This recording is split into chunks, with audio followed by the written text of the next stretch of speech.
Yo!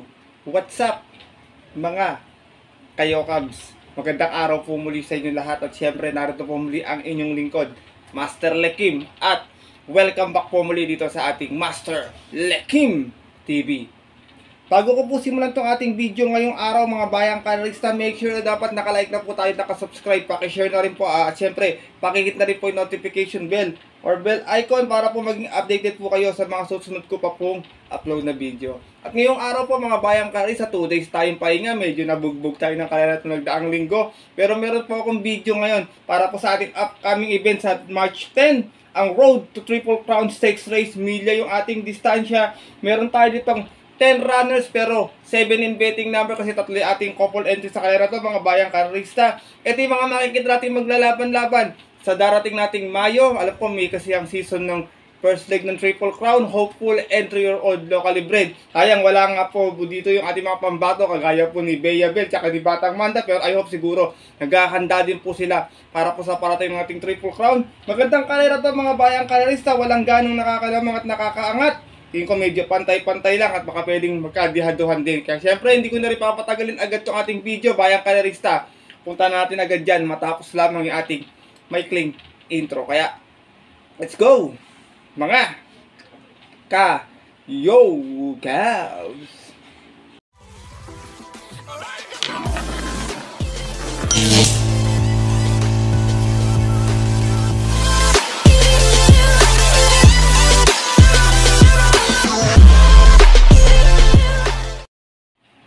At gaya nga po ng nabanggit ko, meron tayong 10 runners na maglalaban-laban pero 7 in betting option lang to kasi tatlo ating couple entry mga bayang kalerista. Dito ang mga magkakakampi, Added Haha and Morning After ni Ma'am Melaine si Habla. Yan ang kakwadra nila. B-Smart, ito kay Sir Manny Santos. Boss Lady kay Congressman Mikey Arroyo. Ghost at Simple Jessie, couple entry SC Stock Farm Inc. Parisian Life and The Kiss, ito naman kay Sir Benher Abalos. High Roller kay Sir Almeida, June Almeida. At ito naman huli natin kalok si Over Assuming na sigurado ako running rich racing din to, kakwadra rin to ni Ma'am Melaine si Habla. Magandang karera to, may mga di bandera, may mga derimate. Ang babanggitin ko po dito mga bayang karista, yung last 2 outings po nila nanalo, natimbang po itong mga nagdaang buwan na tumakbo po sila. Maging ng 2-year-old pa po sila. Kaya ito, simulan ko na rin agad mga bayang karerista. Wala na pa itong pit-to-pit pa. I hope magkaroon po kayo ng idea sa inyong mga pwedeng kampiyan dito po sa karera na to na darating na March 10. Added Haha, re-rendaan po ngayon to ni JB Hernandez. Ito, galing ito sa panalo sa kanyang maiden assignment last time. May 112.6 sa 1200 kung saan banderang tapos po siya. Nanalo po siya out of 7 rounds na naglaban-laban sa kanyang 3-year-old maiden ng February 2. At ang tinalo niya po doon yung kabayong si Summerlin. Regular jockey nito last time, John Alvin Guse, pero di sa susubukan ngayon kay JB Hernandez. Meron din tong 127.2 sa 1400 kung saan natarasera naman po ito. Umalis po ito ng 5-6 out of 7 rounds na naglaban-laban sa kanilang 3-year-old maiden stakes race at yun po ng January 21 kung saan ang nanalo nga po doon yung kabayong si Batang Manda at si John Alvin Guse rin yung Romenda nung time na yon.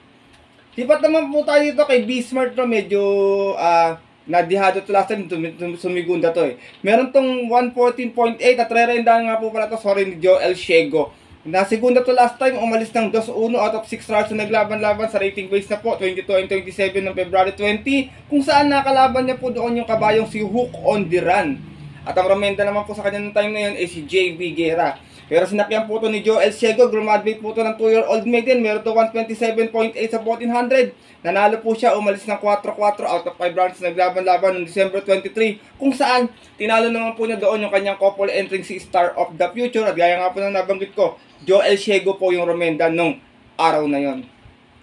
Lipat naman tayo sa kakagraduate lang nito kahapon, itong kabayo to si Boss Lady, nare-rendahan po ni JT Zarate. Nanalo to kahapon, meron tong 127.4 sa 1400, umalis ng 3-2 out of 6 stars na naglaban-laban. 3-year-old maiden at yun po ng February 25 kung saan tinalo niya po doon yung kabayong si Bronze Bell. Same rider din tayo dito, JTZ para sa ating kalawak na si Boss Lady.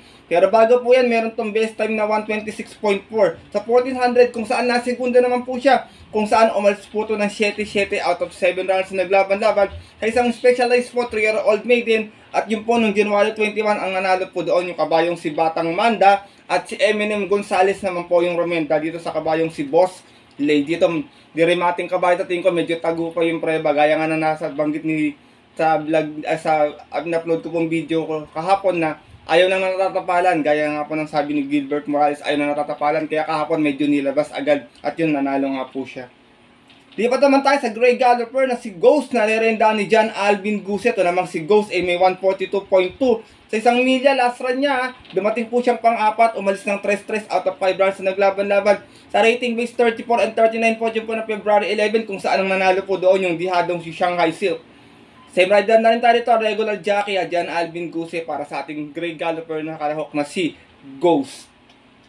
Meron din naman po itong 141.2 kung saan 143 at ito 143 pala, sorry, 143.2 kung saan nanalo po siya sa milya naman.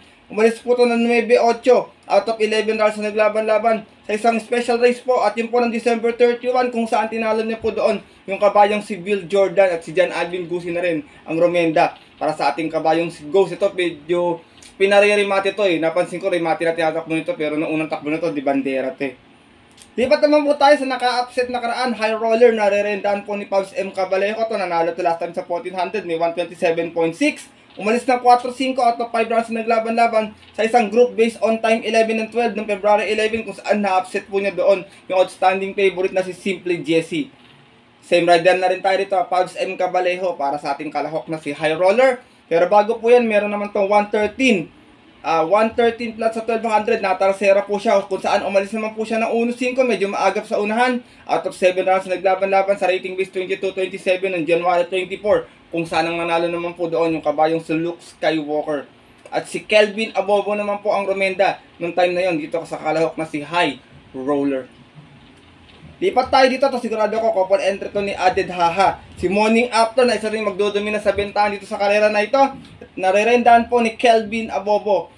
Morning After may 143.6 po to sa milya kung saan natarasera to ng huling takbo niya, umalis ng 5-4 out of 11 rounds naglaban-laban sa isang special race po ng December 31 kung saan ang nanalo nga po doon yung kabayong si Ghost. Same rider din tayo ito ang pinili ni Kelvin Abobo, itong kalahok na si Morning After. Pero bago po yun, nanalo rin to sa milya, mayroon din tong 143.4 kung saan umalis naman po siya ng 1-2 out of 5 rounds na naglaban-laban sa isang special race ng December 10. Tinalo naman po niya doon yung kabayong si King James at same rider na rin na Kelvin Abobo para sa ating kalahok na si Morning After. Lipat na po tayo dito kay Over Assuming, narerenda naman po ni O'Neal Cortez. Ito naman si Over Assuming may 113.6. Nanalo to sa kanyang maiden assignment last time sa 1200 kung saan umalis po ito ng 7-1 out of 8 rounds na naglaban-laban sa isang 3-year-old maiden ng January 26. Tinalo niya po doon yung kabayong si Captain Bob, si Captain Bob. Same rider na rin tayo dito, O'Neal Cortez para sa ating numero. Numero tuloy, wala pa pala numero to. Kalahok na si Over Assuming.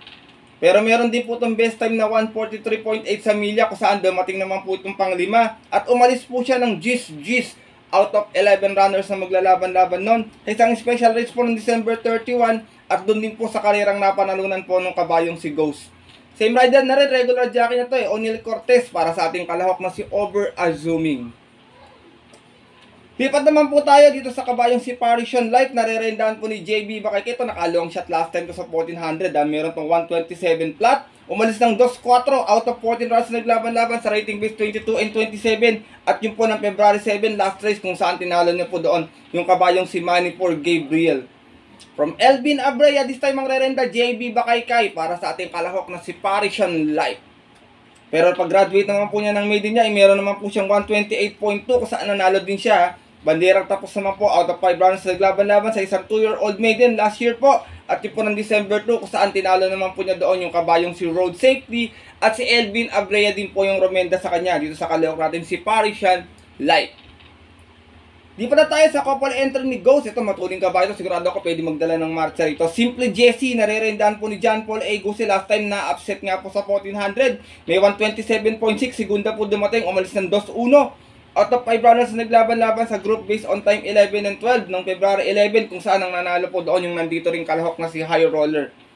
Same rider din tayo gaya ng nabanggit ko to. Ito, regular jockey to John Paul A. Guse para sa ating kalahok na si Simply Jessie. Pero bago po siya natalo kay High Roller, nanalo naman po ito sa 1400, may 126.6 po ito. Umalis din ng 2-1 out of 8 rounds na naglaban-laban sa isang merge race po na rating base 22-33. At yun po ng January 19, tiralo naman po niya doon yung kabayong si Ispo Layum. Gaya nga po ng nabanggit ko, John Paul Agusi pa rin po ang rerenda para sa ating kalahok na si Simply Jesse. At narito na po tayo sa ating huling kalahok, ang couple entry ni Paris Live na si The Kiss, na re-rendahan po ni Patty Dilema.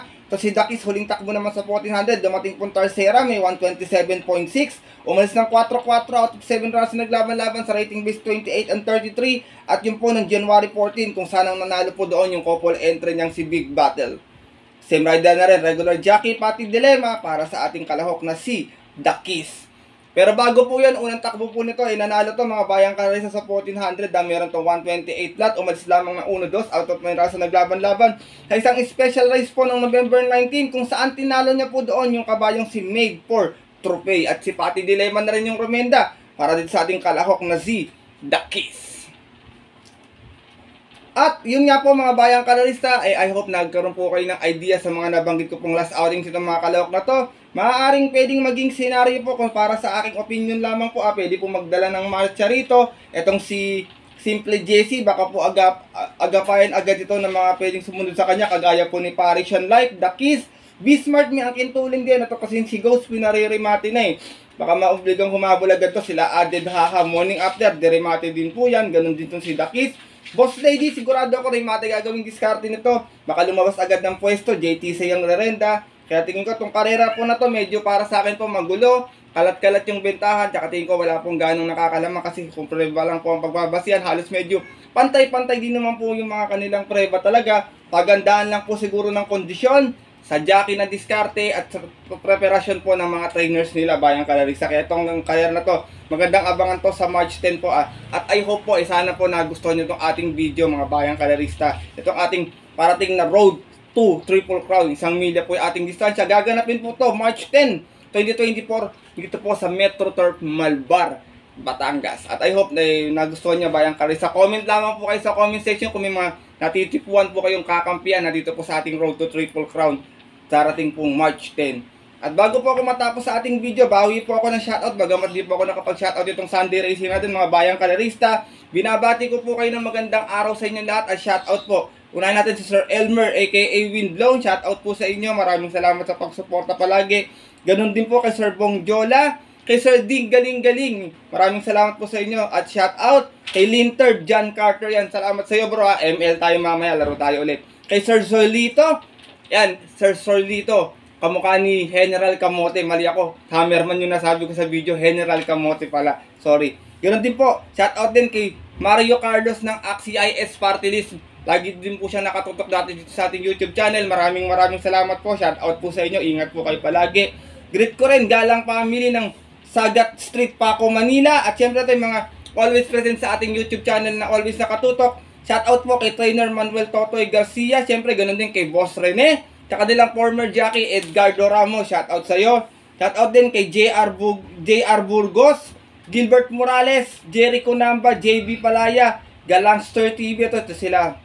Galang family to kay Galangster TV. Shoutout sa iyo. Kay Manuel Tandes, kay Teng, kay Dante Gonzales. Shoutout po. Jepoy TV, Roger Santiago, Danilo Bukay, Richard Iloilo. Shoutout din sa Tipsy Race and Review ni Sir Frederick Jabil. Ganun na rin po kay Sir JC De Los Reyes. Congrats po sa pagkakapanalo ng kabayo niyo po kapon, si Bonnie Avenue. At sa mga bayang kalarista na always nakatutok at nakasuporta din po dito sa ating YouTube channel, shoutout po sa inyo. At sa mga gusto niyo po magpag-greet comment po kayo dito sa comment section para paggawa ko po ng ating Wednesday Racing Gia mag-greet ko po yung mga gusto niyo pong mabati ngayong magbe-birthday po ng March or itong bago matapos itong February buwan na to mga bayang kalarista. At yun po, hanggang dito na lamang po tayo muli at makita ka na lang sa susunod ko pong upload na video. Maraming salamat po sa sandaling pagtambay sa inyong oras para po sa panonood dito sa ating YouTube channel. Ito po ang inyong lingkod, Master Lekib, na always po nagkasabi sa inyo na stay safe everyone, God bless po bayang karerista. Lalong-lalo na sa mga solid po natin ditong mga Cabs. Alright!